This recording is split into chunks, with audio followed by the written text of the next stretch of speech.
Monseigneur Léonard, quel âge avez-vous? 74 ans, c'est bien ça? Il me semble. Hein, presque et demi, comme voilà. disent, Alors comme pour disent vous, les enfants. la pension à 67 ans, à vos yeux, alors ça c'est vraiment pour les gamins. Hein. L'Église catholique fait travailler son personnel plus longtemps. Bref, vous n'êtes toujours pas cardinal, mais vous méritez vraiment la médaille du gouvernement Michel, une décoration de chevalier de l'ordre de Saint-Barth de Wever. Et à partir de 2030, soit dans 15 ans, l'âge légal de la pension sera de 67 ans, avec maintien de 45 ans de carrière. Bref, en fait, vous partagez avec Barth de Wever deux choses. Le latin, ça c'est une chose, et puis le fait que chaque fois que vous ouvrez la bouche, ça fait du bruit. La collaboration était une erreur? Aucun souci avec ça, ça fait des années que je le dis. C'est pas compliqué de dire que c'est une page noire de l'histoire, mais les gens avaient des raisons de collaborer, c'est un fait. Et ils ont été nombreux. Benoît XVI a fait partie des jeunesses hitlériennes, Mitterrand était collaborateur, le roi des Belges a pris un café avec Hitler pour voir s'il pouvait reprendre le pouvoir. Alors revenons-en à vous. Le 6 mai prochain, vous aurez 75 ans. Vous devrez remettre votre renonciation au pape, mais votre mandat pourrait être encore prolongé d'1 an ou 2. Alors comment voulez-vous, après ça, que les syndicats se fassent entendre, hein? Il vous reste des étapes dans la carrière ecclésiastique, si du moins le pape le veut. Hein, ce pape qui tweete, qui chatte et qui n'a pas déclenché votre enthousiasme à sa nomination, contrairement à celle de Benoît XVI. Je ne le connais pas du tout. Jamais rencontré, jamais entendu parler. Je connaissais son nom. Je savais qu'il avait déjà été mentionné parmi les papas habilis lors du dernier conclave. Habemus papam, cardinalem Ratzinger. Là. Ah oui, là, c'était pratiquement yes hein, pour Benoît XVI. Et aujourd'hui, Monseigneur Léonard, Habemus Regimentum, nous avons un gouvernement. Vous qui priez le 15 novembre pour les politiques lors du Te Deum à la fête du roi. Allez-vous prier pour le gouvernement Michel? On va le voir. Il a fait sa rentrée au Parlement et on peut dire que c'était vraiment plus chahuté que le synode. Hein.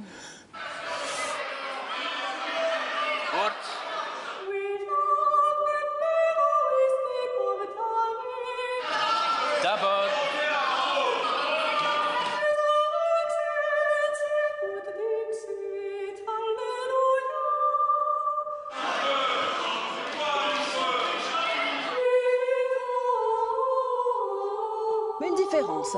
À Rome, contrairement à la rue de la Loi, eh bien, la politique ne change pas complètement. Hein. Contraception, mariage homosexuel, Eucharistie pour les divorcés remariés. Le synode n'a pas fait la révolution, si j'ose cette formule, la pilule ne passe toujours pas.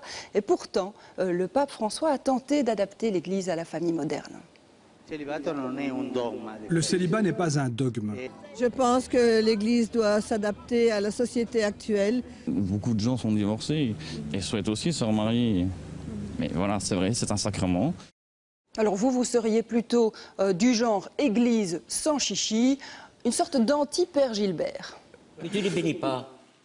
Je bénis les personnes, mais pas nécessairement tous les comportements. Oh, mais t'es jésuite, toi. Ah ben non. Ah, il y a quand même un peu de ça. Est-ce que vous êtes un homme d'ouverture? Lors du dernier synode, un Belge, Monseigneur Bonny, fait une ouverture à l'égard des divorcés, interdits de communion et de remariage. Ce synode, de ce point de vue-là, n'est pas un succès. Est-ce que ça vous comble de bonheur, cet échec à ce niveau-là? Ça va dans votre sens? Non. Pourquoi est-ce que ça ne va pas dans votre sens? Moi, je rencontre beaucoup de personnes qui sont dans ces situations-là. Ils sont donc divorcés, vous ne prononcez pas le mot. Mais j'organise souvent des rencontres pour les personnes séparées, divorcées ou remariées. Et c'est un moment important de ma vie d'évêque. Et je dois dire que ces journées se passent toujours dans un climat très fraternel. Mais alors pourquoi très ne pas autoriser le mariage? Le mariage, le remariage. Le remariage. Mais si quelqu'un est déjà marié sacramentellement, je parle de baptisés qui sont mariés, comme dit saint Paul, dans le Seigneur. Mais si on a déjà un conjoint avec qui on est marié sacramentellement, c'est difficile d'en avoir un second. Oui, mais quand on ne l'a plus quand on est divorcé, ce conjoint. Mais on est divorcé civilement. Mais le mariage sacramentel, il est pour la vie. Mais alors ce synode, Monseigneur Léonard, est-ce que vous êtes d'une certaine façon rassuré qu'il n'ait pas été dans le sens de ce que voulait Monseigneur Bonny, l'évêque d'Anvers par exemple, ou d'autres qui disaient qu'il faut aller plus loin dans l'acceptation de l'homosexualité, du couple homosexuel et aussi des divorcés remariés? Mais j'ai surtout été un peu agacé que ce soit ces questions-là qui soient mises en avant à cause de cette petite tempête qu'il y a eu dans les médias à la suite du rapport intermédiaire, alors que la plupart des évêques du monde sont confrontés à d'autres priorités. Et ils ont mal perçu que la problématique du synode était trop accaparée par des questions qui intéressent surtout l'Europe de l'Ouest, l'Europe du Nord et l'Amérique du Nord. C'est pas n'importe quoi non plus. C'était sur la famille, ce synode. L'Afrique, l'Asie, ça mérite aussi le respect. Ils ont d'autres priorités. Comme vient de vous le dire Johan, tout ce qui est famille concerne aussi les homosexuels. C'est important. Alors pourquoi est-ce que vous n'allez pas plus vers eux? Il y a une espèce de conservatisme, vous ne pouvez pas le nier. Eh bien, moi, je vais vers eux. Quand j'étais professeur à l'université, j'ai accompagné sur le mariage, beaucoup par exemple, de personnes. j'en reviens aux divorcés. On a l'impression que vous les mettez un peu comme des gens à part, d'autres humains. Ah, moi, je les rencontre comme des frères et des sœurs, sans aucun. Vous dites rencontrer, vous jouez sur les mots. Vous comprenez bien que la question, c'est le remariage et que certaines personnes sont blessées. On l'a encore vu dans le portrait de Johan. Mais si on est chrétien, on prend au sérieux les paroles de Jésus. Et c'est vrai que Jésus a choqué ses contemporains en mettant la latte, comme on dit en Belgique, si haut, en disant ce que Dieu a uni, que l'homme ne le sépare pas. On ne va pas faire toute l'émission là-dessus, mais vous comprenez qu'il y a aussi peut-être des chrétiens qui choquent en disant on veut être marié quand on est divorcé. C'est peut-être des nouveaux Jésus, non? Non, mais c'est en dehors de ce que Jésus proposait, ça c'est très clair. Donc il ne fallait pas aller plus la loin. réaction des apôtres, en ayant entendu Jésus parler du mariage, à ce compte-là, est-ce que c'est encore intéressant de se marier? C'est la question que posent ses propres disciples. Donc ils ont été choqués par cette exigence. Mais c'est peut-être intéressant de se remarier. On ne va pas passer toute l'émission là-dessus. Il y a un sujet en Belgique dans l'actualité qui revient un petit peu, qui revient vraiment sur le tapis concernant la Flandre, la collaboration, mais aussi les rexistes wallons. Alors est-ce qu'il faut pardonner aux gens qui ont collaboré, de votre point de vue? Tout d'abord, moi je suis toujours favorable en principe au pardon. On a le droit de recevoir le pardon de ses fautes passées. Mais à condition que les gens regrettent aussi, que nous regrettions les fautes que nous avons commises. Et ce n'est pas toujours le langage que l'on entend de la part de ceux qu'on appelle communément des collaborateurs. Ceci dit, je comprends aussi le contexte dans lequel ça s'est produit. C'est-à-dire, vous comprenez, ça veut dire quoi? Je veux dire qu'il faut reconnaître que pendant un siècle, la Belgique a été un instrument de francisation du peuple flamand et qu'il y a eu là une frustration, un désir de vengeance et que la collaboration a été perçue par certains Flamands comme une manière de promouvoir leur culture. Oui, vous savez très bien que ceux qui ont collaboré ont parfois conduit des gens dans des camps. Oui, donc, mais je n'excuse rien, je dis dans quel contexte c'est né. Et alors, le pardon est toujours possible à condition de regretter vraiment ce qu'on a fait. Et je ne pense pas que ce soit le langage que l'on entend de la part de ceux qui réclament l'amnistie. Et est-ce que ça vous gêne que des membres du gouvernement ou des politiques NVA, par exemple, se rendent à des événements liés à d'anciens collaborateurs, ou bien vous êtes dans une approche un peu, bon ben voilà, c'est le passé, il ne faut pas faire un problème de tout? Que c'est problématique, parce que ce passé est encore relativement récent, il a fait des victimes et on ne peut pas faire comme si rien ne s'était passé et rendre ça tout à fait anodin. Qu'est-ce qu'ils auraient dû faire? Démissionner? Écoutez, moi je ne suis pas dans leur conscience. Non, mais vous avez un avis. Oui, je pense que quand on a des cadavres dans le placard, il faut être prudent avant d'exercer une fonction très publique. Et il y en a là, selon vous? Il y a pas mal de gens qui ont des cadavres dans leur placard. Donc ici, il s'agit de celui-là. Même si un ministre dans le passé a été un champion en fraude fiscale ou en blanchissement d'argent sale, il y a intérêt à ne pas se proposer une fonction publique. Qu'est-ce que vous pensez de la NVA? L'Église catholique en Belgique est plutôt unitariste. On le sait que la NVA ne l'est pas. Certains prônent la fin de l'État belgique. Quel est le regard que vous portez sur ce parti? Je pose là-dessus le regard d'un Wallon qui a beaucoup de respect pour la culture flamande. Et je comprends que ce peuple qui a été humilié, il faut le dire... La NVA n'incarne pas nécessairement la culture flamande. Non, mais enfin, elle est quand même là pour la faire valoir et la faire respecter. Et je comprends qu'il y ait cette tendance de vouloir se libérer d'un pays qui leur a paru pendant 100 ans comme étant un joug, amenant la francisation de leur, Mais on est en 2014 de leur culture. quand même. Mais de là à vouloir à prôner un séparatisme, je pense d'abord que c'est irréaliste. Dans une Europe qui se fait vouloir diviser la petite Belgique, diviser la monarchie, diviser le système fiscal, le système... C'est, je pense, irréaliste et c'est la raison pour laquelle je pense que ça ne se fera jamais. Ce n'est pas un parti dont vous êtes proche ? Oh non, je me sens... J'évite d'être proche de trop de partis, parce qu'il faut respecter aussi la distinction des gens. Mais vous avez une sensibilité. Je me sens proche de certains hommes. Lesquels ? Eh bien, j'apprécie la culture de part de Wever. Ce serait très très bien si tous les hommes politiques et les femmes politiques en Belgique avaient un niveau de culture comme le sien. Il y en a d'autres, heureusement.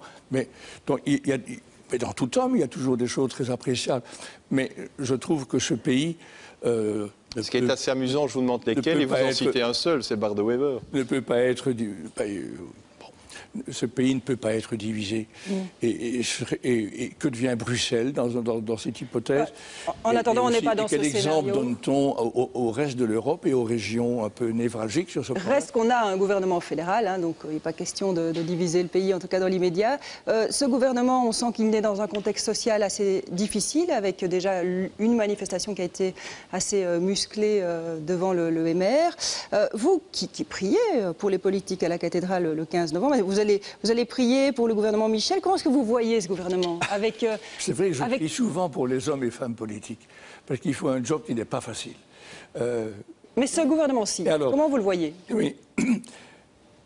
C'est un gouvernement qui est vraiment orienté plus à droite que le précédent. Et je comprends que la situation économique a certains impératifs.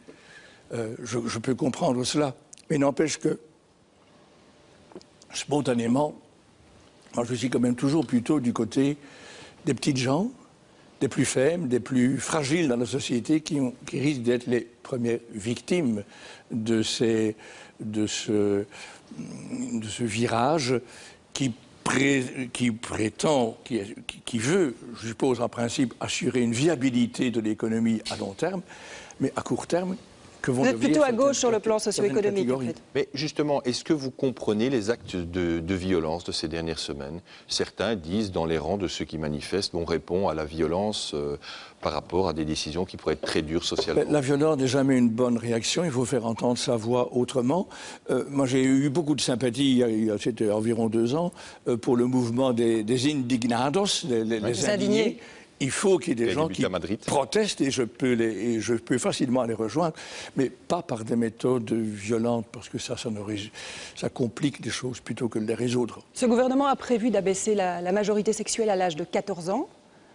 C'est une mesure qui va avec son temps, ou bien c'est une mesure pour laquelle vous voyez un problème? Oui, moi je suis perplexe. On a dû se battre tellement sur la question de la pédophilie. Et manifester sa solidarité à l'égard de tous ceux et celles qui ont été les victimes. L'Église l'a fait suffisamment? Elle a fait beaucoup, en tout cas. Jamais suffisamment, mais on a fait beaucoup. Grâce à une bonne collaboration avec la commission parlementaire, avec Mme Karine Lallieu, on a quand même très bien travaillé. Mais il s'agit bien sûr ici de mineurs entre eux, mais même quand c'est des mineurs entre eux, il y a quand même certains qui sont un peu moins mineurs que les autres. Vous trouvez ça jeune, en fait, 14 ans? Ça veut dire qu'il peut y avoir une pression, comme analogue à celle qu'un adulte peut exercer sur un mineur.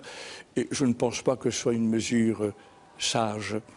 Et puis ça semble encourager, a priori, une sexualité précoce qui n'a pas que de bons effets, vous le devinez. Alors, on parle des jeunes, on a vu de très jeunes partir combattre en Syrie au nom d'Allah. Est-ce que vous les considérez, ces jeunes-là, comme des fous de Dieu? En un sens, oui, puisque on abuse de la foi en Dieu au nom de cette foi, comprise évidemment de travers, pour se permettre de torturer, de tuer. Ça vous rappelle quelque chose? il faut reconnaître que j'ai dit ça moi-même lors d'une grande veillée de prière pour les chrétiens persécutés au Moyen-Orient. J'ai dit, n'oublions pas que nous chrétiens, il y a quelques siècles, on a fait des choses analogues et qu'il faut d'abord battre notre coulpe avant de battre la coulpe d'autrui. Avant de terminer cette émission, il nous reste peu de temps. On l'a vu, Joanne l'a rappelé, vous n'êtes pas très proche du pape François. Que devrait faire le pape idéalement? Mais c'est vous qui le dites. Ah, oui, non, peut-être que ce soir, vous dites que vous êtes proche de lui. Alors ça, c'est peut-être une révélation. Ah bien, moi j'apprécie beaucoup ses gestes, sa proximité, le fait qu'il va au-devant des gens, comme j'apprécie énormément le texte qu'il a publié récemment, qui s'appelle La joie de l'Évangile. C'est un texte qui est très stimulant, très novateur. Mais quand il était élu, je ne pouvais pas dire, je saute de joie, mais je ne le connaissais pas. Vous sautez peut-être pas de joie parce que vous préférez quelqu'un d'autre. En tout cas... Ben non, j'étais heureux qu'il n'y ait pas, mais je ne le connaissais pas. Comment voulez-vous que je réagisse? Merci à tous les deux, et puis à très bientôt.